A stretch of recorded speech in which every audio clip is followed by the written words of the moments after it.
My dad punched me in the face at our family dinner. The room went quiet. Then my mom laughed. My brother clapped and smirked. Finally, Dad knocked some sense into you. I was bleeding in front of 40 relatives, and not a single person stood up for me. In that moment, I knew I was completely alone in my own family. I'm Rachel, 33 years old. For my whole life, I tried to earn their respect. I worked harder, achieved more, stayed quiet when they humiliated me. And still, it was never enough. That night, I decided I was done being silent. Before morning came, I made 3 phone calls, and those calls ended my father's empire and the illusion of our perfect family. If you've ever been betrayed by the people you trusted most, stay with me. Because this story is the proof that you don't have to stay silent forever. Before we dive in, take a second to support this channel by hitting like and subscribe. It helps more people find stories like mine. And don't forget to drop a comment telling me where you're watching from. I'd love to know. Now, let me take you back to where it all began. From the outside, my family looked perfect. We lived in a huge white colonial house in Connecticut, the kind of place people drove past and said, "Wow, they must be doing well."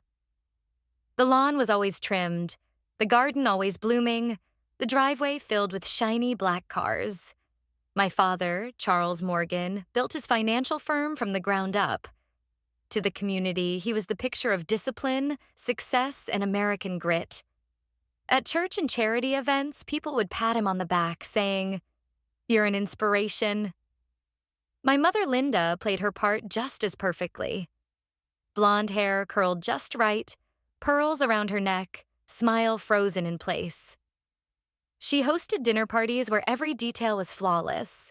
The crystal glasses polished, the roast perfectly seasoned, the music low but elegant. Guests always left saying, "Linda, you're remarkable."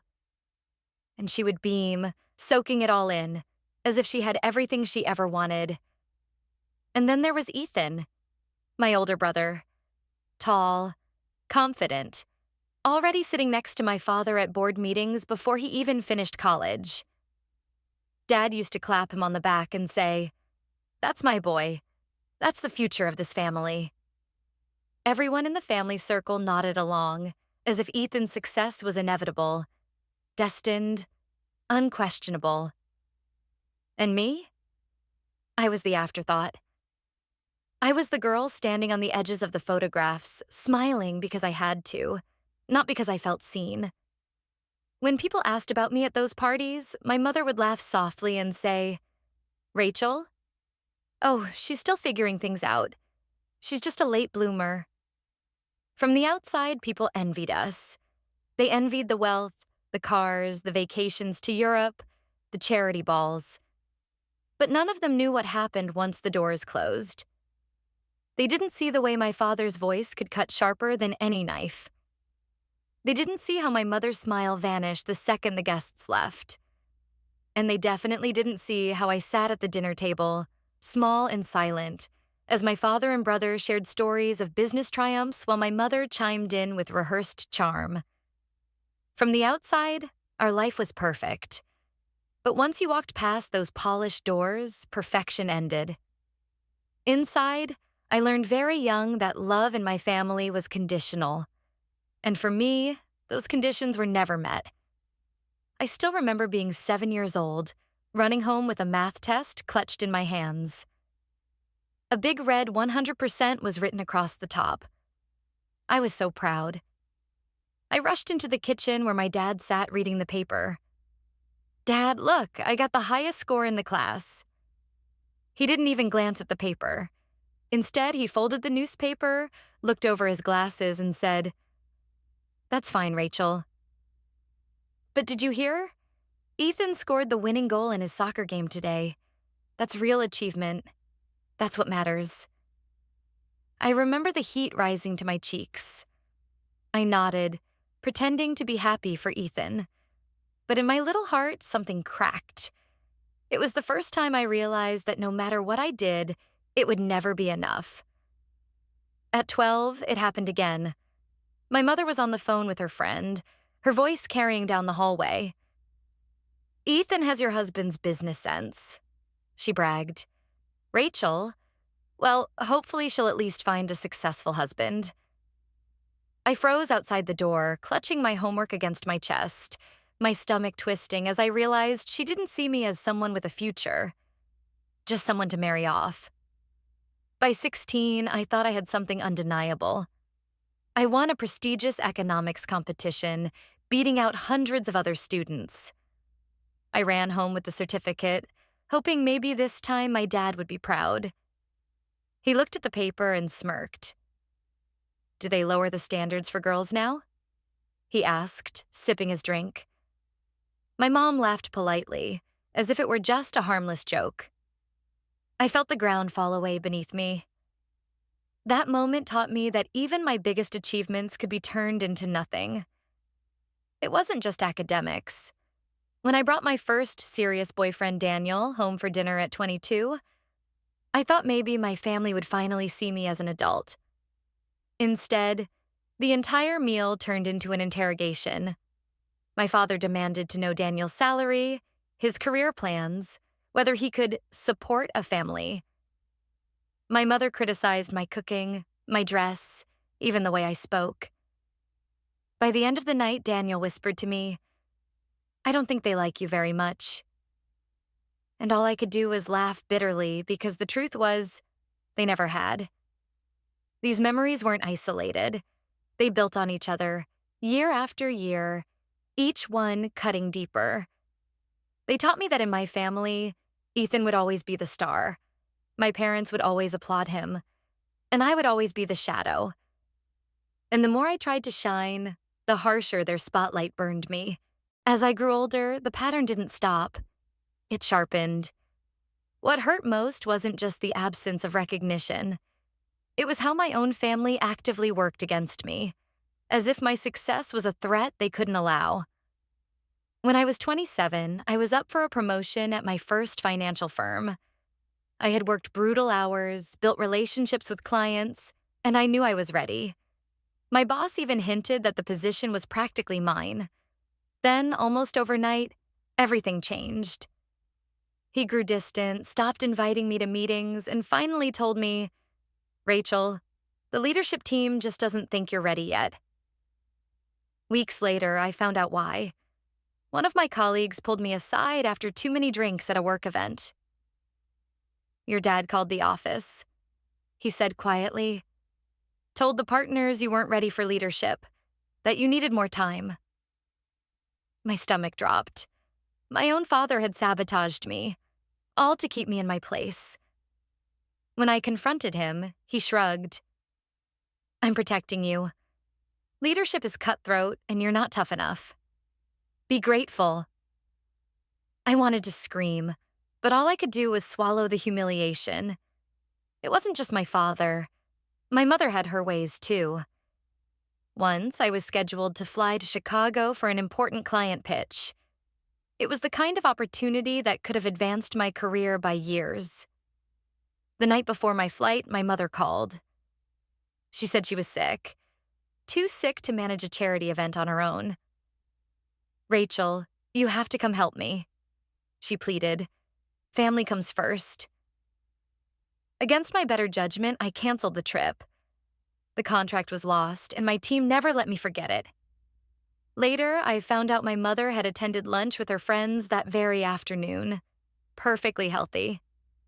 She wanted me home, not succeeding somewhere else. And then there was Ethan. By the time he turned 30, my father gave him a piece of the company, a golden share meant to secure his future. When I asked about my inheritance, money from my mother's side that was supposed to be divided equally, my father brushed me off. "Ethan will manage everything. It's better for the family this way." Better for the family meant erasing me from the picture. All of it added up. The stolen promotion, the manipulated sacrifice, the denied inheritance. It wasn't just neglect anymore. It was sabotage.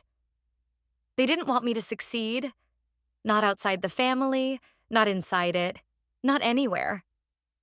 Because my success would mean admitting they had been wrong about me all along.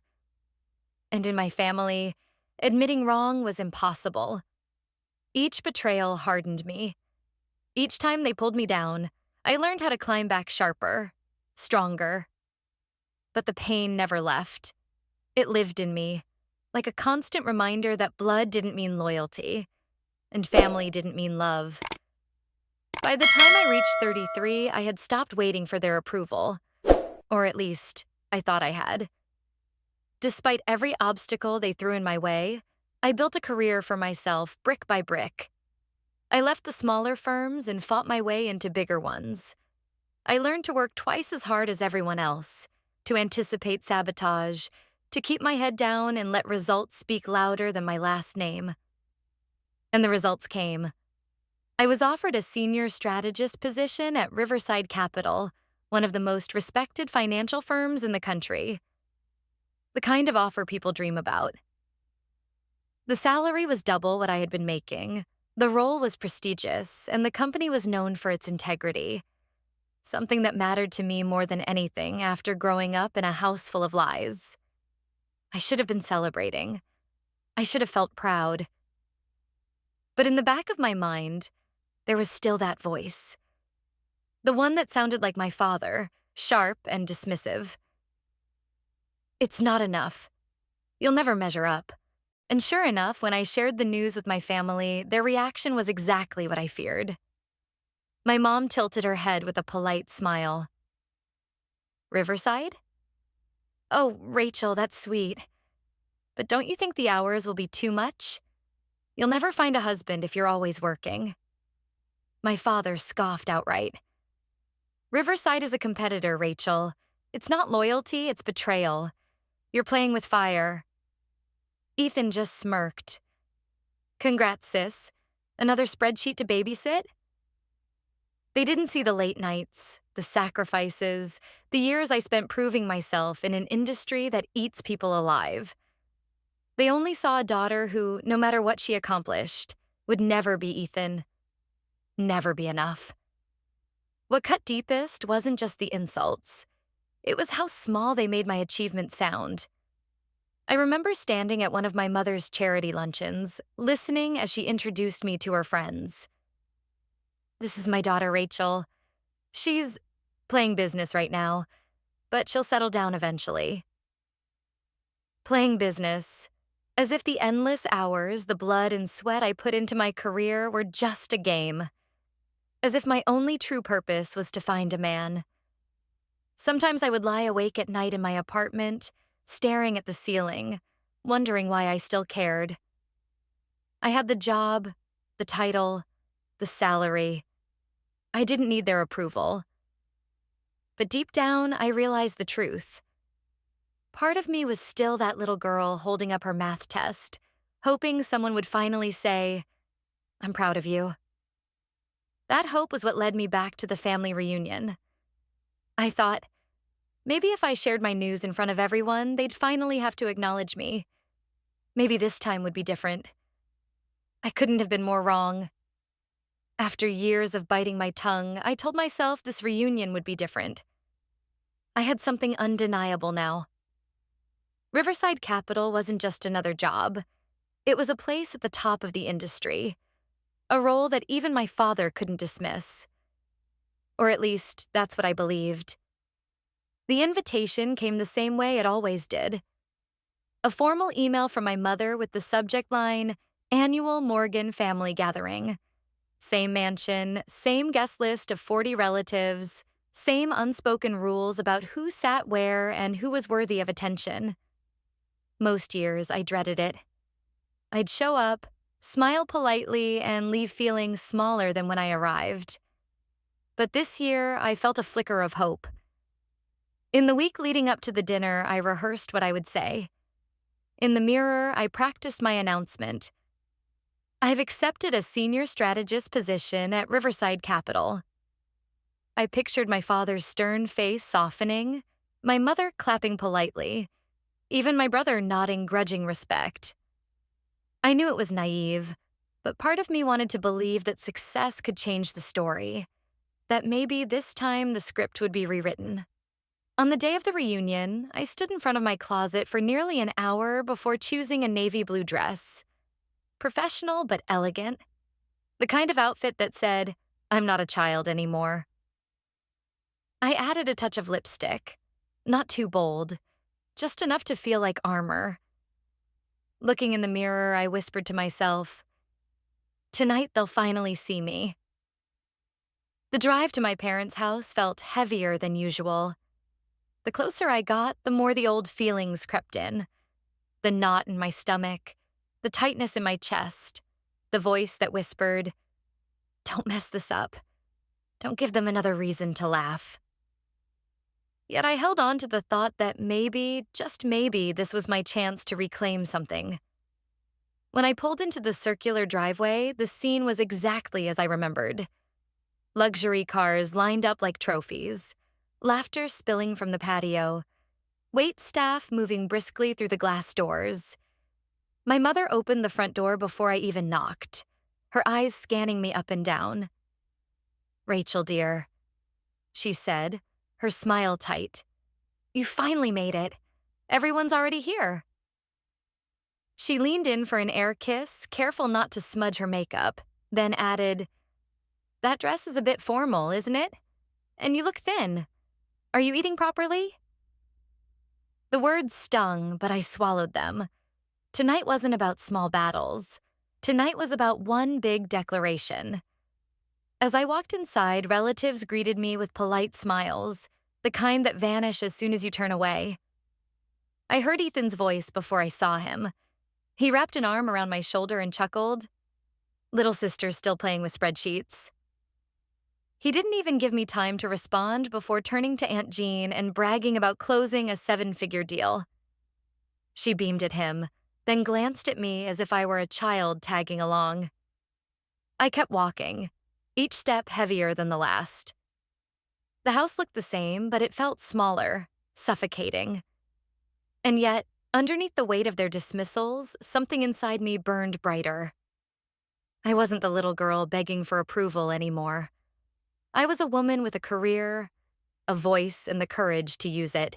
I sat down at that long mahogany table with its polished crystal and perfect china, and I told myself, this is it.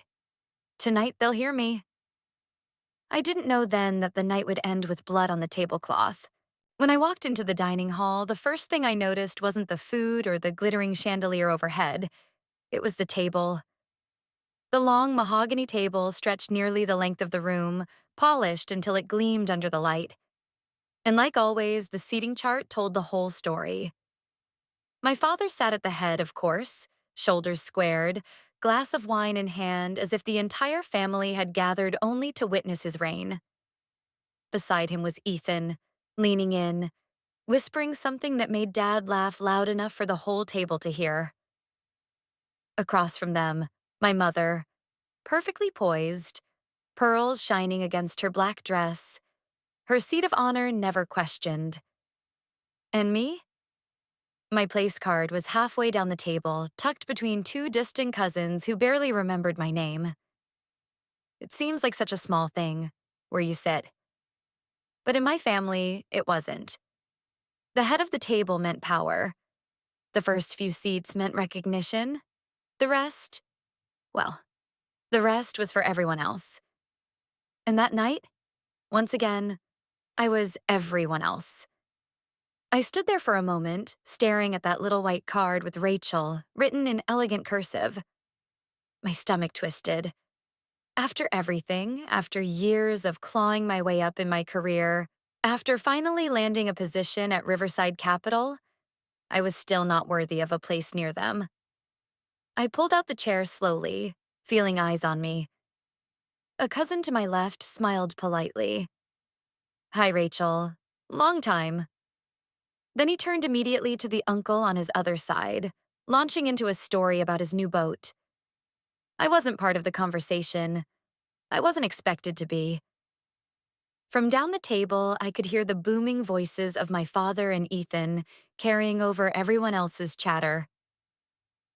Ethan's closing another deal, Dad announced proudly, raising his glass. Applause rippled down the line, relatives leaning in to hear more details. Not one glance came my way. I tried to smile, tried to swallow the familiar bitterness. But the truth was, every detail of that seating arrangement screamed the same message. You don't matter here. At one point, my mother's gaze met mine across the table. She gave a small, tight smile, the kind that never reached her eyes before turning back to Ethan. He's really making us proud, Charles, she said loudly enough for me to hear. I pressed my hands into my lap, nails biting into my skin. I wanted to believe the night would be different, that I'd finally break through the wall they'd built between us. But as I sat there, surrounded by polished silverware and forced laughter, the message was already clear. No matter what I had achieved, no matter how far I had come, in their world, I was still sitting at the far end of the table. And that cut deeper than I wanted to admit. I tried to ignore the sting of being placed so far down the table. Maybe, I thought, if I joined the conversations, I could at least feel part of it. I leaned slightly toward my cousin, asking, "So, how have you been? How's work going?" He gave me a quick smile, answered with a few vague words, then turned right back to the uncle beside him to brag about his promotion. My question was already forgotten. Aunt Jean, seated a few chairs away, spotted me and called out, "Rachel, dear, are you still single?" Her tone was light, but her words carried across the entire table. The chatter died just enough for people to hear. Heat rushed to my face. "Yes, Aunt Jean. I'm focused on work right now." She clucked her tongue.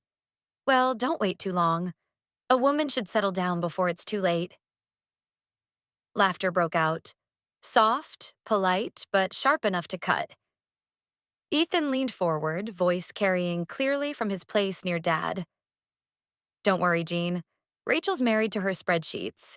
That's why she never has time for anything else." More laughter followed. My father smirked, raising his glass as if Ethan had delivered a punchline at a comedy show. My mother added, "Oh, Ethan, don't tease your sister.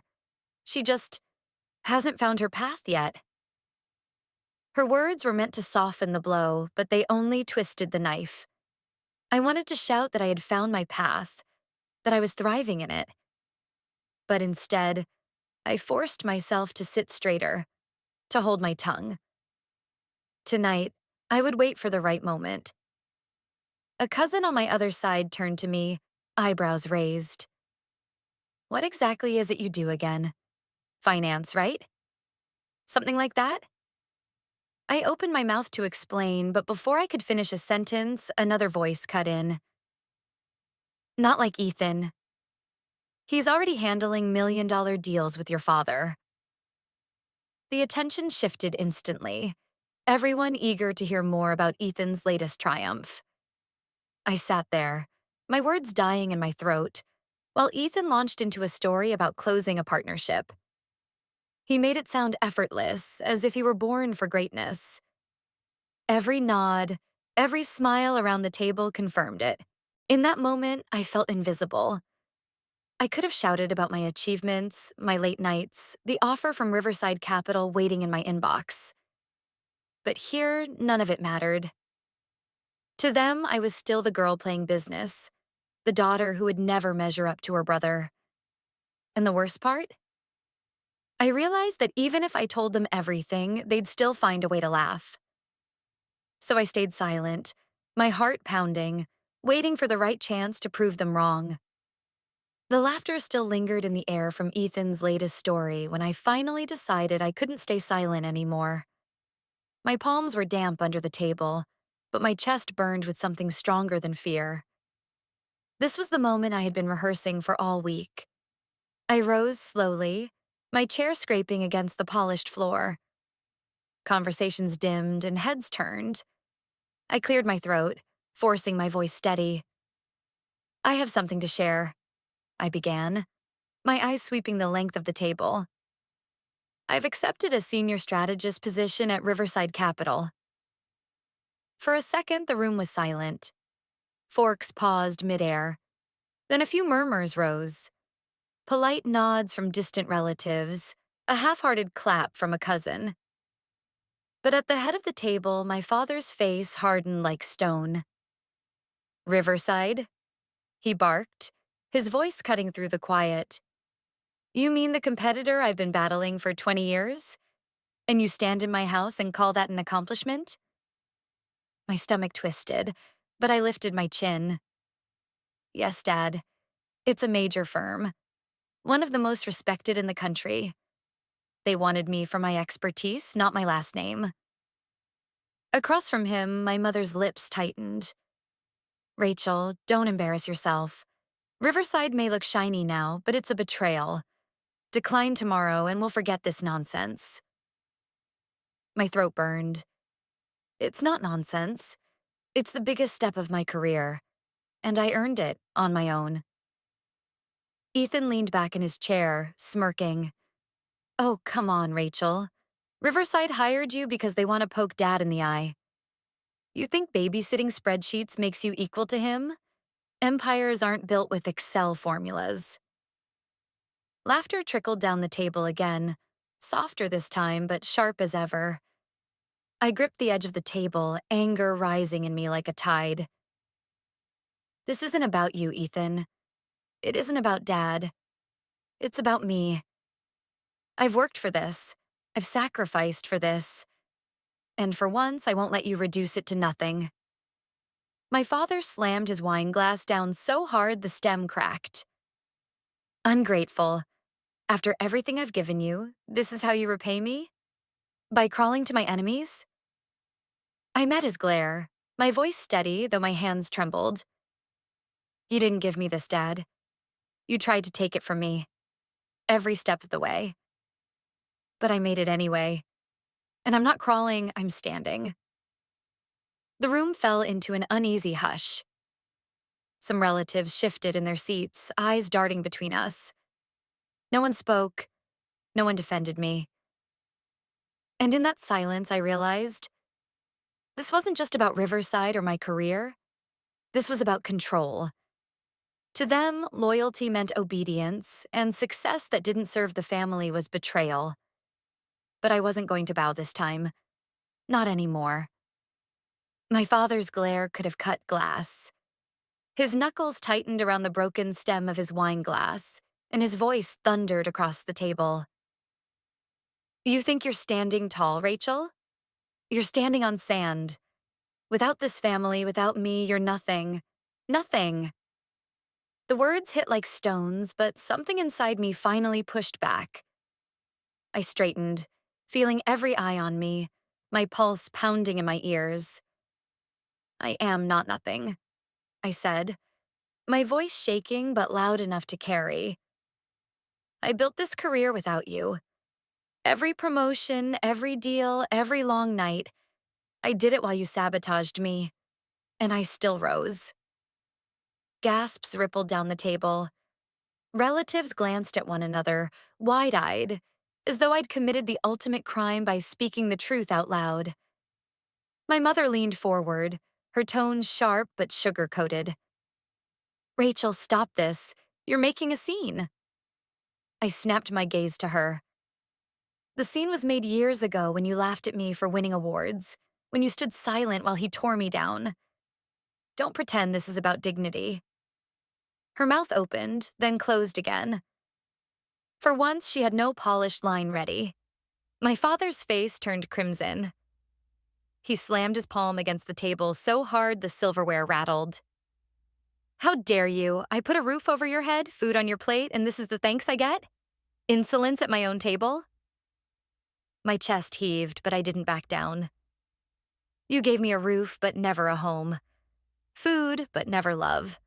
Respect was never on the menu, was it?" Ethan snorted, shaking his head like I was a child throwing a tantrum. "God, Rachel, always the victim. Dad built an empire, and you can't even be grateful. You're pathetic." I turned to him, fire burning in my throat. "No, Ethan. Pathetic is hiding behind Dad's shadow your whole life, pretending his victories are yours. At least I fought for mine. The table went dead silent. I could feel my hands trembling, but I refused to lower my gaze. My father rose slowly, towering over me, his chair scraping harshly against the floor. You will not speak to me this way. Not in my house. You owe me respect. The fear that used to choke me wasn't there anymore. I stood too, though my knees shook. Respect isn't owed, Dad. It's earned, and you've never earned mine. A collective gasp filled the room. My mother clutched her pearls. Ethan muttered, "You're digging your own grave." But I didn't care. For the first time in my life, I had said it. I had drawn the line. And that line was about to be crossed in the most violent way possible. My father's chest rose and fell like a storm building on the horizon. His fists clenched at his sides, knuckles white. For a moment, I thought he might stop. Maybe the weight of 40 relatives watching would hold him back. But then his eyes locked on mine, and I saw it. That dangerous flicker that had terrified me since childhood. "You ungrateful little girl," he spat, his voice shaking with rage. "You dare defy me in my own house?" I didn't flinch. Not this time. My voice came out steady, though my whole body trembled. "I'm not a little girl anymore, Dad, and I don't need your permission to exist." That was it. The match to the powder keg. In 2 strides, he was on me. His fist swung hard, connecting with my cheek before I even registered the movement. Pain exploded across my face, hot and sharp. I stumbled backward, the room tilting, my hand flying up instinctively to cover the burning skin. Gasps rippled around the table, but no one moved. I tasted blood. My knees buckled, and I caught myself against the edge of the table. The white linen cloth beneath my fingers darkened as drops of red fell onto it. For a moment, all I could hear was the ringing in my ears. Then, my mother's laugh. High, brittle, chilling. "Richard, not at the table," she said, as if he'd simply spilled a glass of wine. Laughter. She laughed. And then Ethan's voice, smug and cruel. "Finally, Dad knocked some sense into you." He actually clapped his hands, grinning like this was a show put on for his amusement. I turned my head slowly, scanning the faces around me. 40 relatives. Some looked away, their eyes fixed on their plates. Others stared at me, wide-eyed but frozen, like deer in headlights. Not a single one stood up. Not a single one said, "Stop." The silence pressed in, heavier than the pain in my cheek. Their inaction screamed louder than any words. I was alone. I had always been alone. Tears blurred my vision, but I refused to let them see me crumble. My legs wobbled as I pushed myself upright. The room still spun, but I locked my gaze on my father. "This," I said hoarsely, my voice raw but audible, "is the last time you will ever touch me." He sneered, ready to lunge again, but my mother's hand shot out, delicate fingers brushing his sleeve. "Sit down, Charles. Everyone's watching." Everyone was always watching, but never helping. I looked around the table one last time, memorizing the faces that chose silence over justice. My father's fury, my mother's mockery, my brother's delight, my family's cowardice. The taste of iron filled my mouth, but beneath it was something stronger than pain. Resolve. I turned, shoulders squared despite the trembling, and walked out. My heels clicked against the polished floor, each step echoing in the suffocating silence. And with every step, one thought beat in my chest like a drum. This ends tonight. I left that house with my face throbbing and my pride shattered. The cold night air stung against my swollen cheek as I walked to my car. Behind me, laughter still floated out from the dining room, as if my humiliation was nothing more than a momentary distraction from their wine and dessert. No one followed. No one called my name. When I got home, I dropped my purse on the floor and went straight to the bathroom. I flicked on the light and froze. The woman staring back at me in the mirror didn't look like me. Her lip was split, her cheek bruising purple, eyes glassy with unshed tears. For a moment, I felt like a child again. The little girl holding up her test paper, desperate for someone to say, "I'm proud of you." I sank onto the cold tile floor, pressing a towel to my face. The silence in that room was unbearable. My thoughts screamed louder than any noise could. Why did I think it would be different? Why did I believe they would finally see me? For a long time, I let the despair wash over me. I thought about giving up, about letting them win by staying small and invisible. That was what they wanted, wasn't it? For me to shrink so much, I disappeared. But then, slowly, another voice rose inside me. Not the voice of the broken child. The voice of the woman who had survived every sabotage, every insult, every stolen chance. The voice that got me to Riverside Capital despite everything they did to stop me. I looked back at my reflection, bloodied, bruised, but still standing. My father had always said I was nothing without the family. But tonight proved something else. Without me, they were cowards. They sat and watched as he broke me, and not one of them had the courage to stop him. The thought made something harden in my chest. Anger, sharp and clean, cut through the despair. I wasn't going to let this be the end of my story. Not tonight. I reached for my phone. My hands trembled, not from fear anymore, but from resolve. I knew exactly who to call. I had kept the numbers for years. Names I trusted. People who could expose the truth. People who could protect me when my own family never did. 3 calls. That's all it would take. 3 calls to bring everything crashing down. I pressed the towel harder against my cheek, steadied my breath, and whispered to the reflection in the mirror, "It ends tonight." Then I unlocked my phone and dialed the first number. The phone felt heavy in my hand as I scrolled through my contacts. My thumb hovered over a name I had saved years ago, almost like an instinct I didn't fully understand at the time. Victor Hall, a financial crimes investigator I'd met during a corporate networking event. I remembered slipping his card into my wallet, half joking to myself that one day, with a family like mine, I might need it. Tonight, that day had come. My pulse hammered as I hit call. It rang twice before a clipped professional voice answered. "Hall." I swallowed hard, tasting iron from my split lip. "Victor, it's Rachel Morgan." A pause. "Morgan? Charles Morgan's daughter?" His tone sharpened instantly. "Yes," I whispered. My hands shook, but my voice grew steadier. "And I have information about his company. Fraud, tax evasion, offshore accounts. I can prove it." Silence stretched on the line. For a second, doubt flooded me. What if he didn't believe me? What if this was another dead end? Then Victor spoke, his voice lower, more deliberate. "Are you willing to go on record?"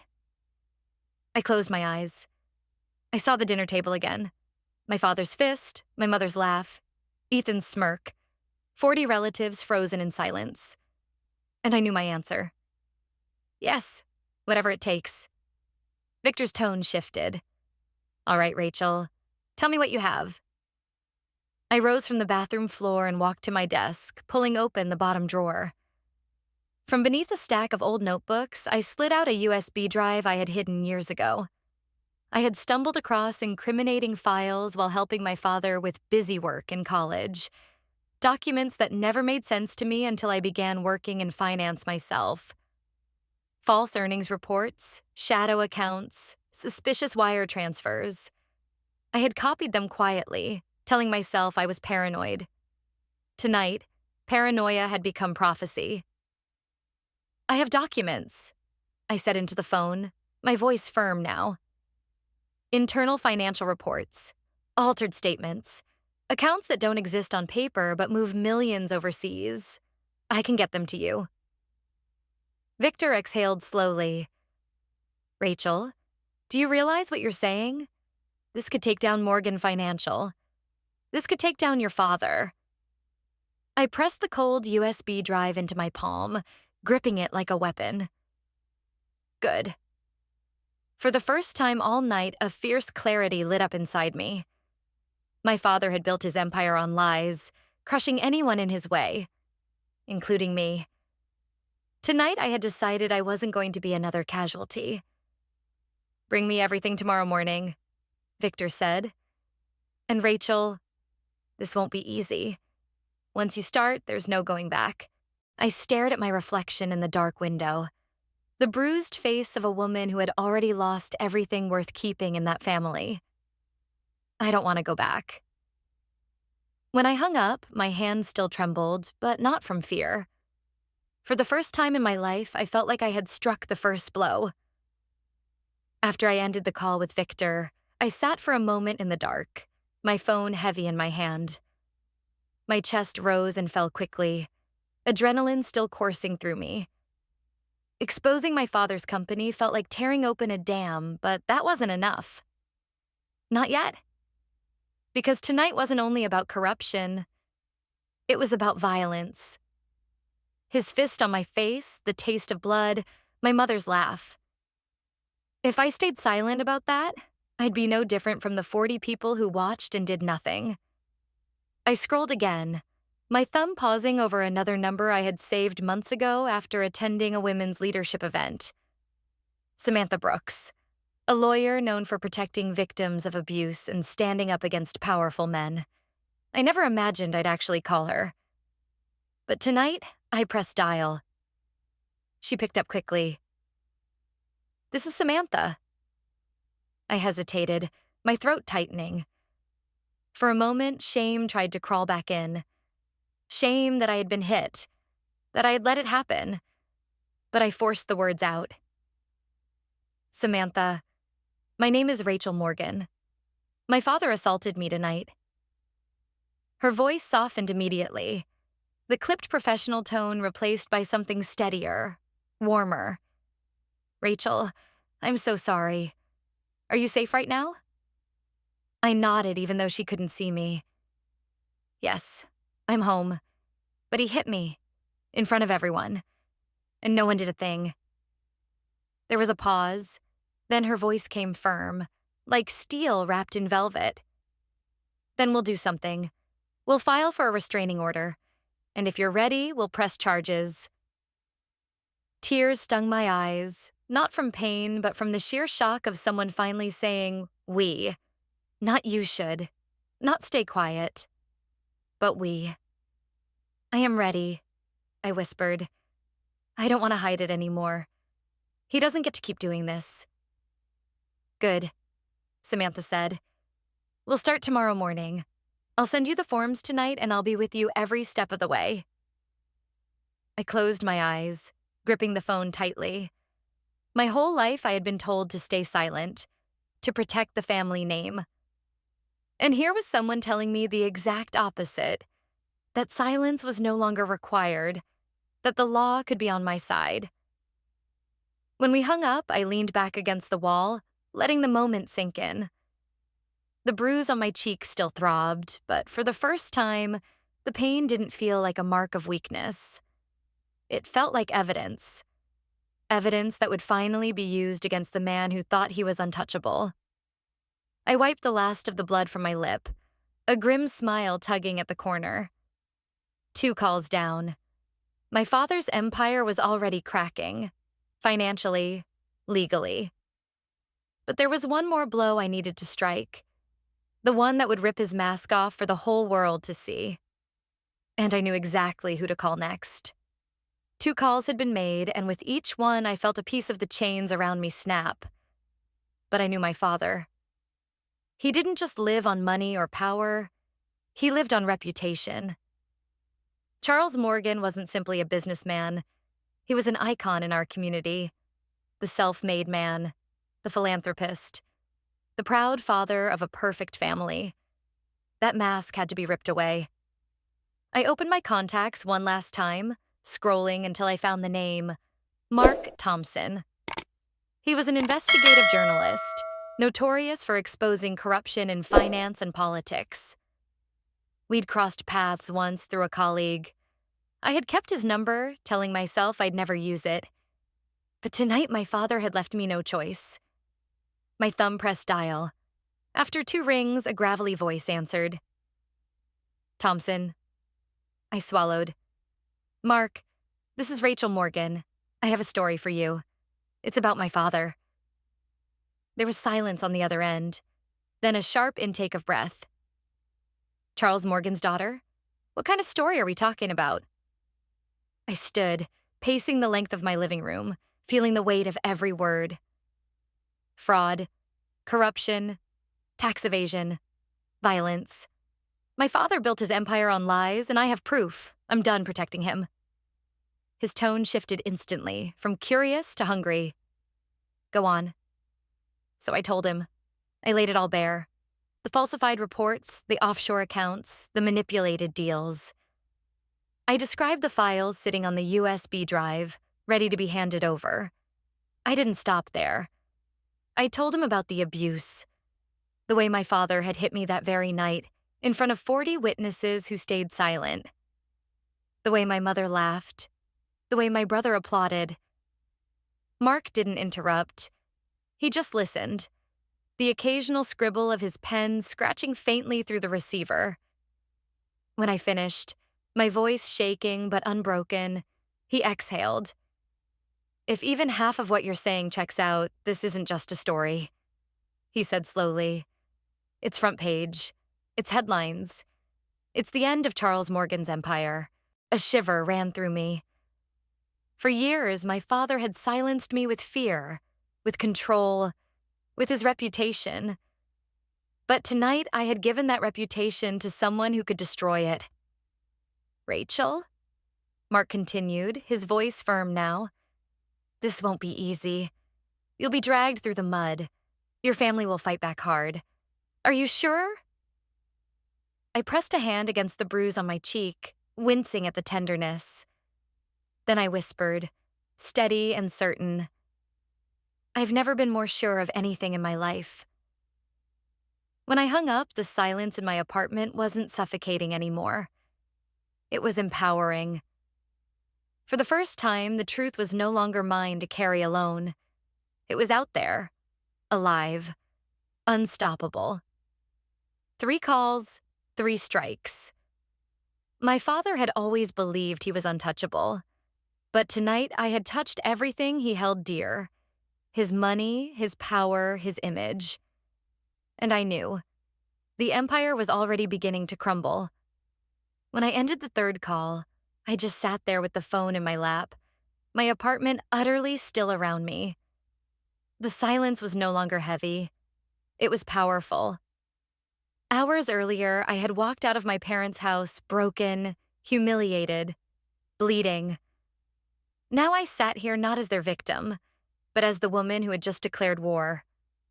I looked at my reflection in the darkened window. My cheek was swollen, the bruise deepening into angry shades of purple and blue. My lip was split, my eyes rimmed red. For years, I would have seen weakness in that reflection. Tonight, I saw proof. Proof of what he did. Proof of what they allowed. Proof of why this could never continue. I thought back to the dinner table. My father's fist crashing into my face. My mother's brittle laugh. Ethan clapping like it was all entertainment.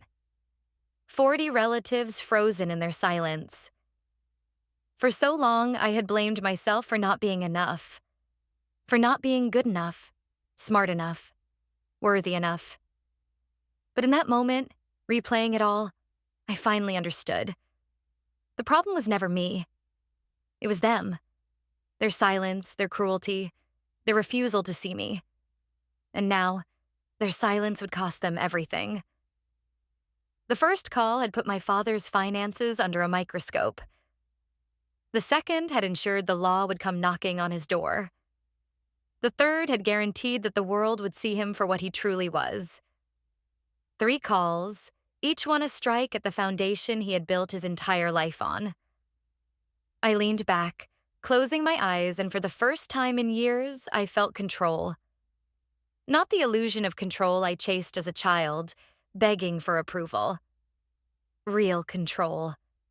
The kind that came from finally choosing myself. I wasn't the little girl clutching a test paper anymore. I wasn't the woman sitting quietly at the far end of the table. I was Rachel Morgan, the one who refused to stay silent, the one who fought back. Tomorrow the storm would begin. My father would rage, my mother would deny, Ethan would mock, the relatives would whisper, the world would judge. I knew the price of what I had done, but I also knew the price of doing nothing, and I wasn't willing to pay it anymore. I opened my eyes, staring at the city lights beyond the glass. My father's empire loomed somewhere out there, tall and untouchable in his mind. But the cracks had already formed, and I was the one who struck them.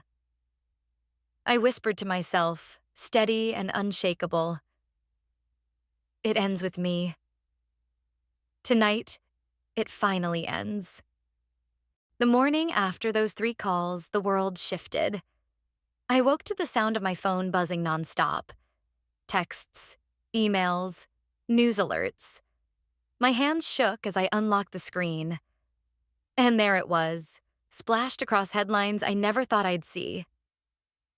Charles Morgan under investigation, financial fraud and domestic abuse allegations surface. My father's face stared back at me from every article, but it wasn't the carefully staged portrait he'd used for charity galas or magazine features. It was a candid shot, taken as he left his office, jaw tight, eyes furious. The caption beneath stripped away decades of perfection in 6 words. Business titan faces allegations of corruption. I scrolled, heart pounding, as the stories poured in. The journalist, Mark, hadn't wasted a second. He had confirmed the documents, the hidden accounts, the falsified statements. And he hadn't stopped there. He included my words about the dinner table, about the assault, about 40 relatives frozen in silence. The public devoured it. Social media lit up with outrage. People who had once praised my father's rags-to-riches story now demanded his downfall. How could this man preach integrity while hiding millions offshore? He raised a hand to his own daughter. Disgusting. The hypocrisy was laid bare, and the world that once applauded him turned against him overnight. I sat at my kitchen table, staring at the headlines, and a strange mix of emotions twisted in me. Satisfaction? Yes. Finally, the mask had been torn away. But also disbelief. For so long, I had been the invisible one, silenced at family dinners, dismissed at every turn. And now my voice, the one they told me didn't matter, was echoing through newsrooms and households across the country. By noon, reporters swarmed outside my parents' mansion. Cameras flashed as my father shoved through the crowd, shouting, "Lies! All lies!" My mother clung to his arm, her perfect smile cracked into something brittle and broken. Ethan tried to push reporters aside, but every move they made was captured, dissected, replayed. For decades, the Morgans had built their empire on the illusion of perfection.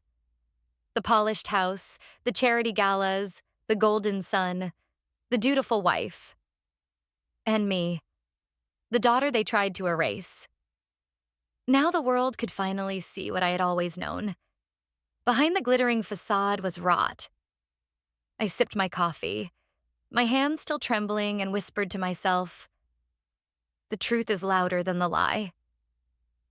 And this was only the beginning. By the second day, the headlines were no longer just about allegations.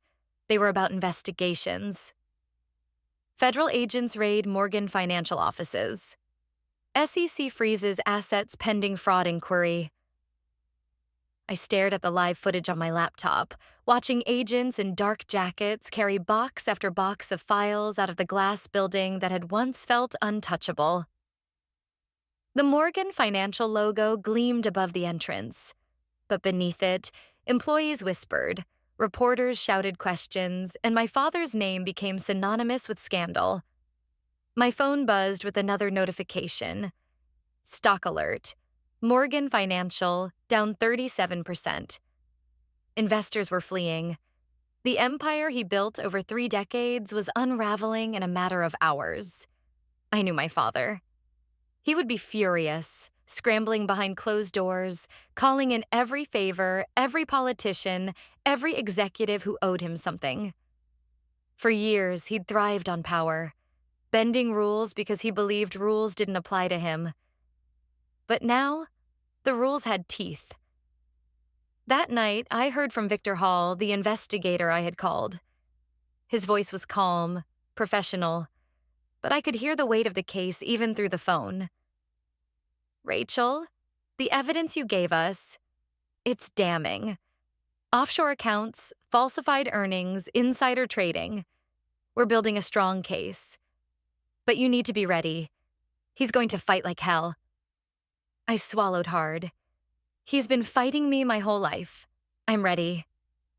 The next morning, footage broke of my father storming out of his office, reporters swarming him like vultures. "These are baseless attacks," he shouted, face red, veins straining in his neck. "I've given my life to this community. I won't be destroyed by lies." But the cameras didn't lie. The anger in his eyes, the cracks in his voice, the desperation, it all played on loop across every channel. For the first time, people saw not the polished businessman, but the bully I had always known. Court filings began to stack up. Subpoenas, injunctions, orders freezing accounts. Every piece of paper was another brick pulled out of the wall he thought was impenetrable. And yet, even as the law tightened its grip, part of me expected him to win again. For so long, he had been untouchable, escaping consequences that would have destroyed lesser men. But this time was different. The weight of truth, the strength of evidence, the glare of public scrutiny. He couldn't outrun them all. I closed my laptop, heart pounding. My father was about to learn that power has limits, and for the first time, those limits had finally caught up to him. When the news of the investigation spread, the Morgan house turned into a cage of panic. Reporters camped at the gates. Paparazzi lenses poked through the iron bars. For the first time in decades, my mother refused to leave the mansion. I watched the footage from my apartment, sipping bitter coffee. Linda Morgan now looked gaunt, her hair pulled back hastily, pearl necklace missing. She hissed at reporters from the doorway. "No comment. Leave us alone." Her voice cracked, brittle like glass about to shatter. But the real storm was inside. Relatives who had once applauded Ethan's every word now quietly distanced themselves. Donors withdrew from my mother's charities. And Ethan, golden boy, heir to the empire, was suddenly the son of a disgraced man. I knew my family well enough to imagine the scene. My father pacing the study, veins pulsing in his forehead, shouting into the phone. "They can't do this to me. I built this city." My mother wringing her hands, snapping back. "You built this disaster, Charles. You and your greed." And Ethan finally breaking. "You promised me everything. You said the company would be mine. Now I'm the son of a criminal. Do you realize what people are saying about me?" For once, the unity they had wielded against me splintered. My father snarled at my mother for being weak. My mother blamed him for being reckless. Ethan accused them both of ruining his future. The empire that once silenced me was now devouring itself. The press ate it up. Headlines shifted from financial fraud to inside the Morgan meltdown, family at war. Commentators speculated about divorce, about Ethan abandoning his father, about whether Linda would cut a deal to save herself. I should have felt pity, but all I felt was justice. For years, they laughed at me, dismissed me, tore me down in front of others without shame. Now the world was laughing at them. And unlike me, they couldn't walk away from the table. One night, I received a text from an unknown number. "Rachel, it's Aunt Carol. Please, maybe you can tell the reporters it isn't true. At least spare your mother. She's falling apart." I stared at the message, my hands cold. Spare her? The same woman who laughed as my father's fist struck me? Who watched my life unravel piece by piece and called it discipline? I didn't reply. For once, their silence and their cruelty were costing them, not me. And I wasn't going to save them from the fire they had lit themselves. It didn't take long before they turned their eyes back to me. The one they had erased, ignored, humiliated. Now suddenly I was useful. The first call came late at night. I almost didn't answer when I saw a private number flashing on the screen, but curiosity won. "Rachel." My mother's voice came, tight and trembling. "You need to stop this. Tell the reporters you exaggerated. Say you were upset, emotional. We can still fix this if you cooperate." I sat there in silence for a long moment, the bruise on my cheek still tender under my fingertips. Finally, I laughed bitterly. "Cooperate? Mom, I begged you to stand up for me. You laughed while he hit me." Her voice cracked. "I was trying to keep the family together. Don't you understand? Everything we've built, it's crumbling." "Everything you built was on lies," I said coldly. "And now the truth is doing what you never had the courage to do. Hold him accountable." I ended the call before she could reply. The next day, Ethan tried. He cornered me outside my office, sunglasses hiding his bloodshot eyes. For once, his arrogance was gone, replaced by desperation. "Rachel, listen," he said, grabbing my arm. "We can make this go away. Retract your statements, hand over the files, and Dad will make sure you're taken care of. Shares, money, whatever you want. Don't destroy us." I pulled my arm free, staring him down. "You destroyed yourselves. All I did was stop covering for you." His jaw tightened, eyes flashing. "You think the world cares about you? You'll be nothing once this blows over. Just a bitter daughter no one believes." I stepped closer, my voice low but steady. "The world already believes me, Ethan, and that terrifies you more than losing the company." His smirk faltered, just for a second. Then he turned and walked away, his shoulders hunched in a way I'd never seen before. Even distant relatives reached out. Emails, texts, thinly veiled pleas. "For the sake of the family name, maybe you could reconsider." "You've made your point, Rachel. Don't drag this further." But I had learned the hardest way possible. Family isn't the people who share your blood.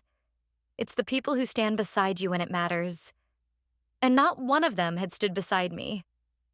So every time the phone rang, every time another plea arrived, my answer was the same. Silence. Because I had finally realized something. Their silence had once been my prison. Now, mine was their sentence. The day my father was led out of his office in handcuffs, the world seemed to pause. I sat in my apartment, watching the live footage on my laptop. Agents flanked him on either side, his wrists bound, his face twisted in fury. Cameras flashed like lightning. Reporters shouted questions he refused to answer. For years, I had imagined this moment. I thought I would cheer, maybe even pour a glass of champagne. And yes, part of me felt an electric rush of satisfaction. The man who told me I was nothing was finally... The morning after my father's arrest, I woke up to silence. Not the suffocating silence of being ignored, but a peaceful kind. No buzzing phone from relatives trying to control me. No fear of what mood my father might be in. No weight pressing down on my chest. Just the soft hum of the city outside my window. I made myself coffee and sat by the window, watching the sunrise streak the sky with orange and pink. For the first time in years, I wasn't bracing myself for the next insult, the next dismissal, the next blow. My face was still bruised, but strangely, I didn't see weakness when I caught my reflection in the glass. I saw survival. The girl who once shrank into the background was gone. In her place sat a woman who had weathered the storm and stepped out the other side. And in that stillness, I realized I was free. Looking back, people might call what I did revenge. Maybe they're right. But to me, it was more than that. It was truth. It was justice. For years, I believed silence protected the family. But silence never protects the victim. It only protects the abuser. Speaking out was the hardest thing I've ever done, but it was also the only way forward. My story proves that you don't have to keep living in the shadows of other people's lies. You don't have to stay quiet when you're hurting. And you don't have to let fear control you. The truth may burn, but it also sets you free. I used to think all I wanted was for my father to look at me and say, "I'm proud of you." I built my whole life chasing that moment. But standing here now, I don't need it anymore. His approval was never proof of my worth. My worth came from every night I kept going, every deal I closed on my own, every time I stood back up after being pushed down. I'm no longer the daughter begging for scraps of recognition. I am Rachel Morgan, woman, survivor, strategist, truth teller.